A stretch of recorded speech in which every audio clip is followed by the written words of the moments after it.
드라마제니입니다. 조명가게 드라마가 방송되었습니다.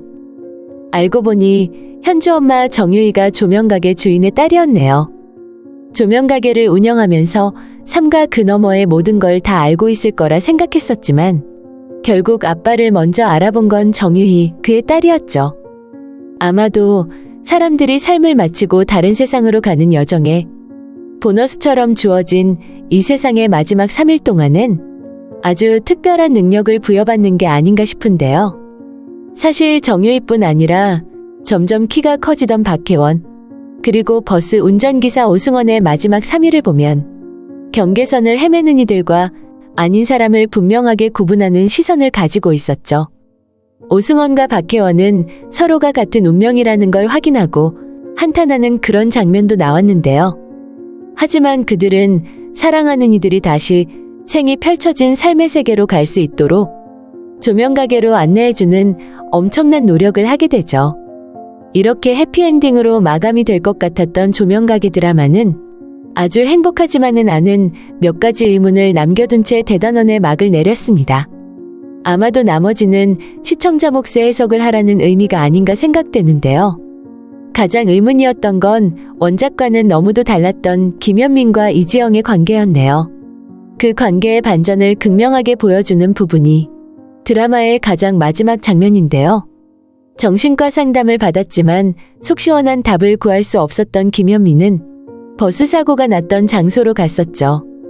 거기선 그나마 자신의 기억을 떠올릴 수 있지 않을까 기대를 했었지만 상황은 달라지지 않았는데요. 결국 시리에 빠진 김현민은 자신의 오피스텔로 돌아옵니다. 현관문 비밀번호를 누르기 위해 복도 등의 센서를 작동시키려고 김현민은 위로 손을 번쩍 쳐드는데요.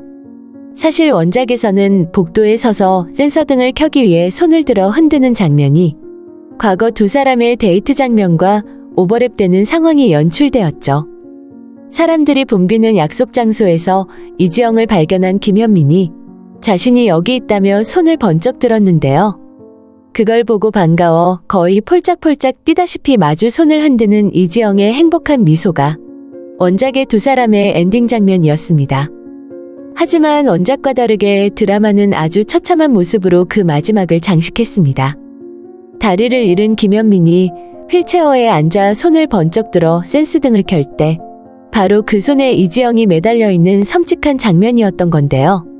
누구나 짐작할 수 있듯이 이지영은 이곳을 떠나지 않았습니다.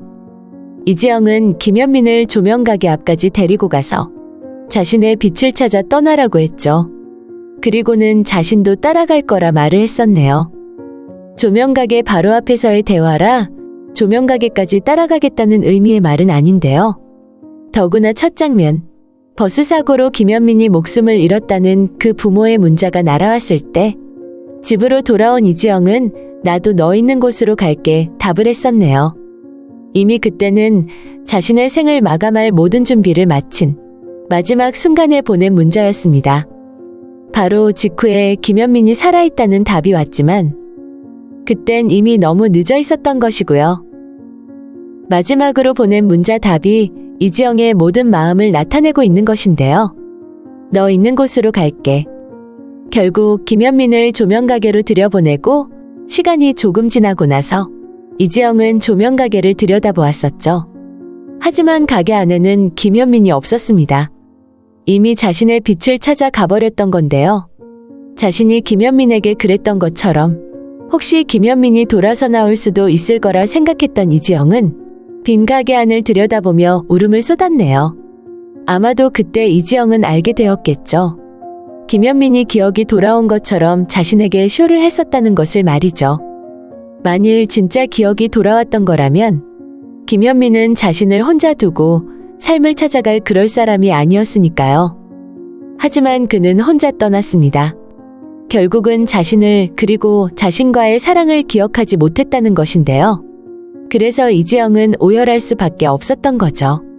김현민을 보내고 억지로 염을 상황까지 온 이지영이 물었습니다.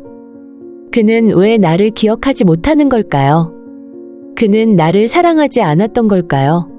이지영의 물음에 염습사가 답을 했죠. 미련을 버리셔야 합니다. 하지만 그 말 한마디에 이지영은 모든 걸 놓을 수는 없었네요. 이지영의 선택은 하나뿐이었습니다. 김현민이 있는 곳으로 따라가는 것. 사실 김현민은 버스 사고 환자 중 가장 위독한 사람이었습니다.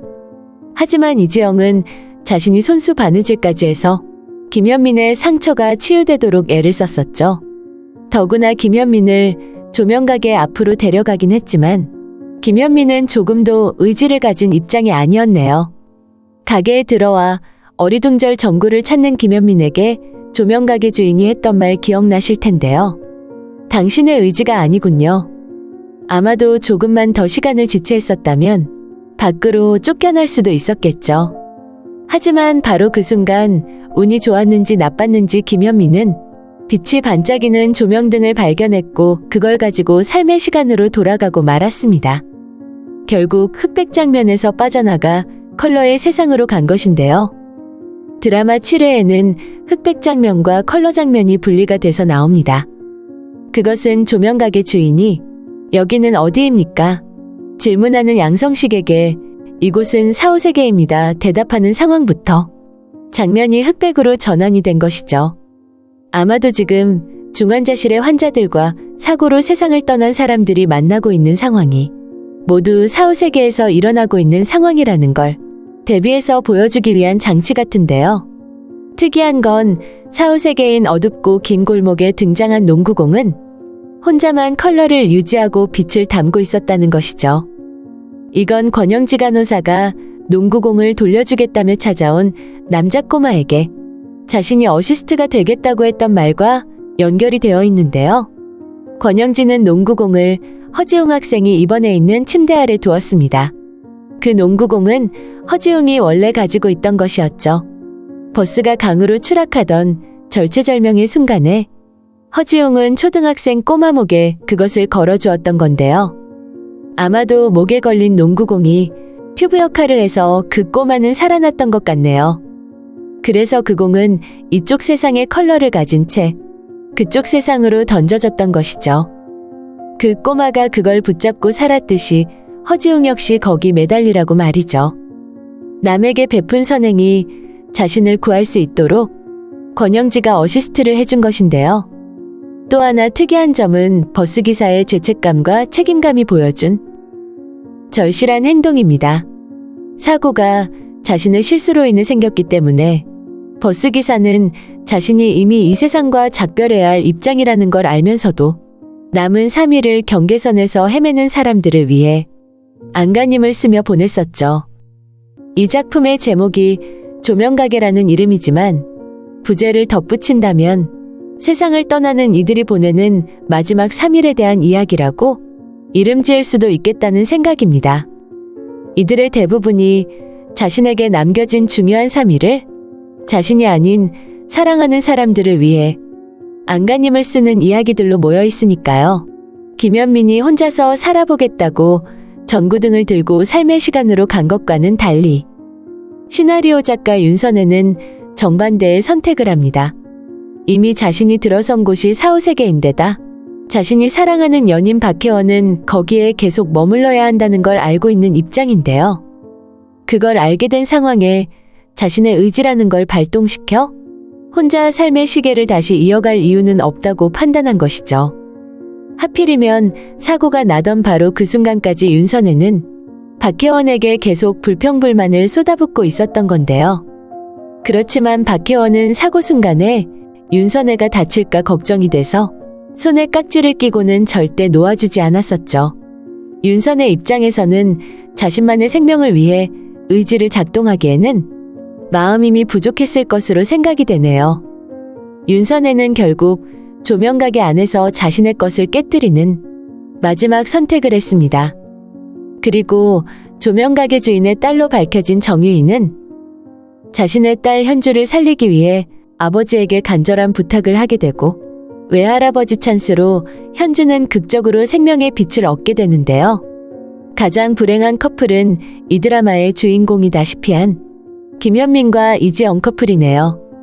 드라마 시작부터 우리는 버스 정류장에 앉아있는 이지영을 만났죠. 스토리 전개는 모두 이지영의 동선에 따라 진행이 되었는데요.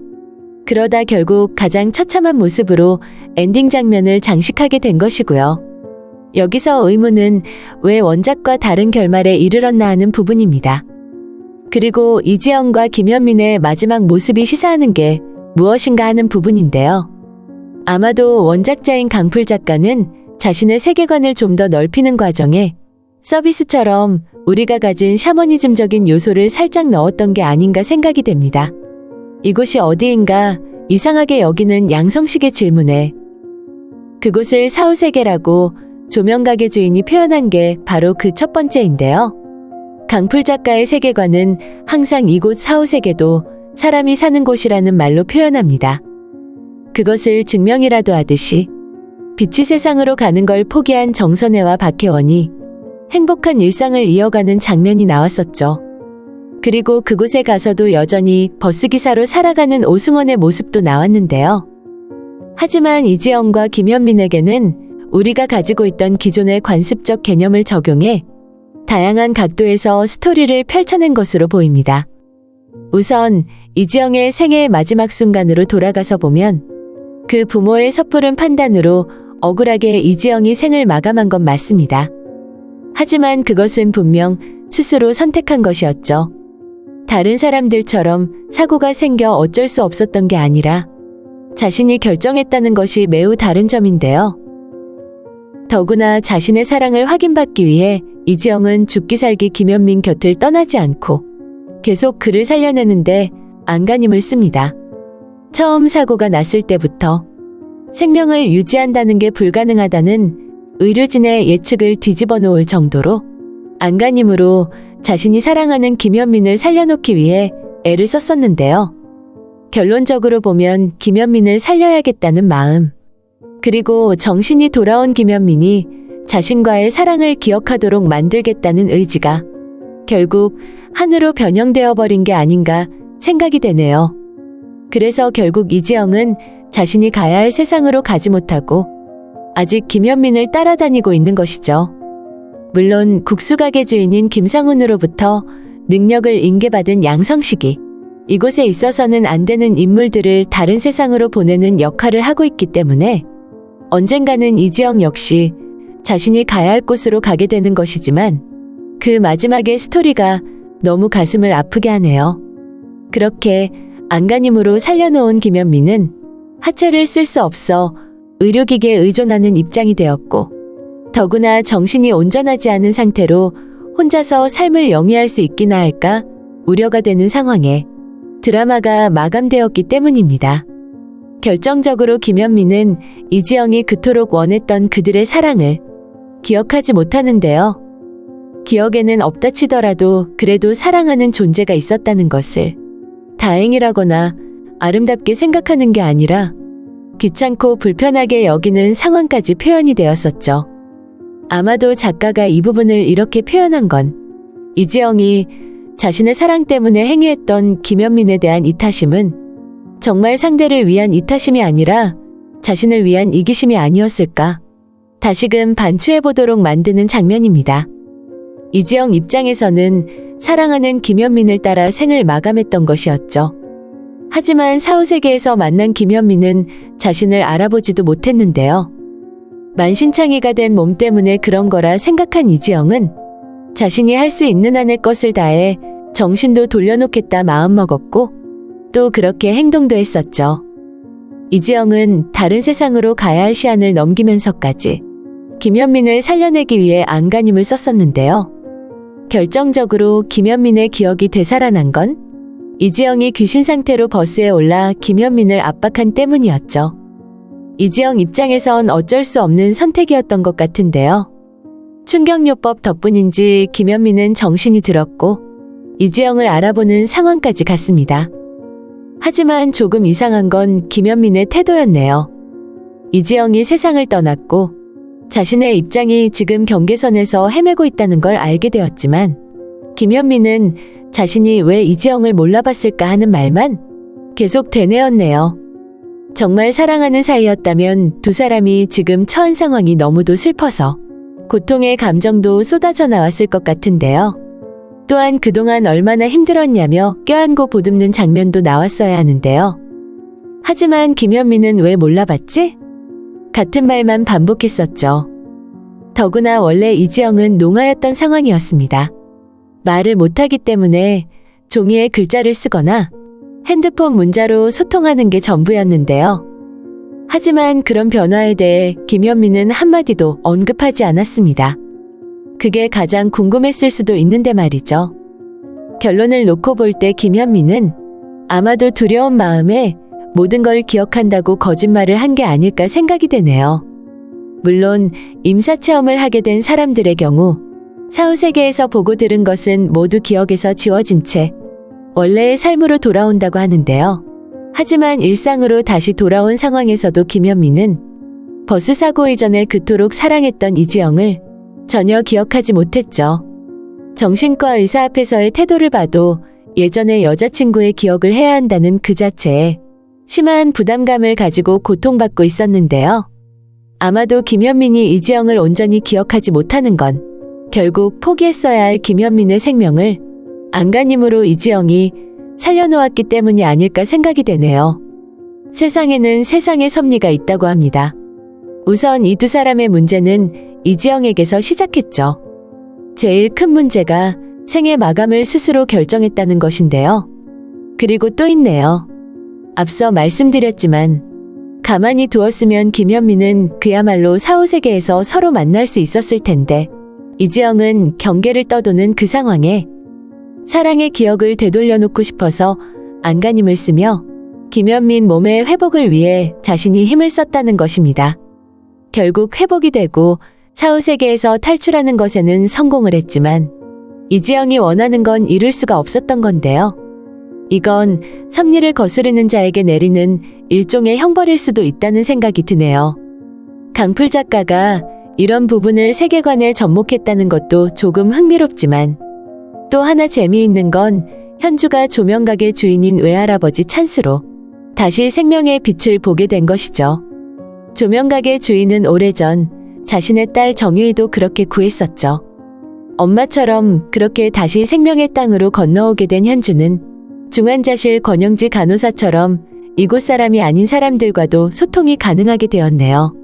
스스로는 그가 누군지 잘 알지도 못하면서 말이죠. 회복을 하고 학교로 온 상황에 다시 만나게 된 박선우라는 친구는 우리가 잘 알다시피 이 세상 사람이 아닙니다. 현주가 의식불명 상태로 있을 때 우연히 학교를 어슬렁거리는 그 아이를 본 적이 있었는데요. 그때 아는 척을 했던 이유로 그 아이는 현주를 친구로 기억하고 있었네요. 그 아이 박선우 역시 2015년 목숨을 잃었지만 이곳을 떠나지 못하고 있던 입장이었죠. 이 부분도 양성식이 해결을 해서 다른 세상으로 보내주게 됩니다. 마지막 가장 재미있는 부분은 양성식과 강동백수 김영탁의 대화였네요. 양성식과 국수가게의 주인 김상훈의 만남도 그러했지만 서로 존댓말을 왜 하지 않느냐고 투덜대는데요. 거기에 대한 대답을 김영탁이 시원하게 해주었죠. 세상을 떠난 사람들은 시간 흐름과 관계가 없다고 말이죠. 그래서 자신은 시간 흐름과 관계없이 과거 사람들이 활동하던 이 아파트에 볼 일이 있다는 말이기도 하고 또 한편은 시간 흐름과 관계가 없어 이런 모습을 하고 있지만 나이가 많으니 반말을 한다는 의미도 있었던 것 같네요. 우선 이런 말을 한다는 것 자체가 김영탁 역시 양성식과 비슷한 부류의 사람이라는 걸 의미하고 있는 것으로 보이네요.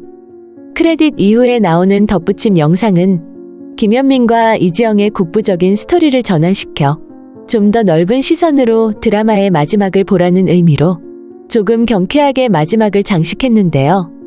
하지만 여전히 김현민의 손끝에 매달린 이지영의 모습에 여운이 남네요. 염습사가 이지영에게 말했었죠. 미련을 버리셔야 합니다. 하지만 이지영은 미련을 버리지 못했고 자신이 했던 말 내가 너 있는 곳으로 갈게. 그 말을 지키며 김현민의 옆에 머물 것으로 보이네요. 과연 인간과 귀신이 함께 지내는 게 가능할까요? 도대체 언제쯤 김현민은 이지영을 알아보게 되는 걸까요? 많은 의문을 남기고 조명가게는 대단원의 막을 내렸습니다. 오늘 조명가게 드라마 리뷰는 여기까지입니다. 재미있으셨다면 좋아요와 한 줄의 댓글 꼭 부탁드립니다. 감사합니다.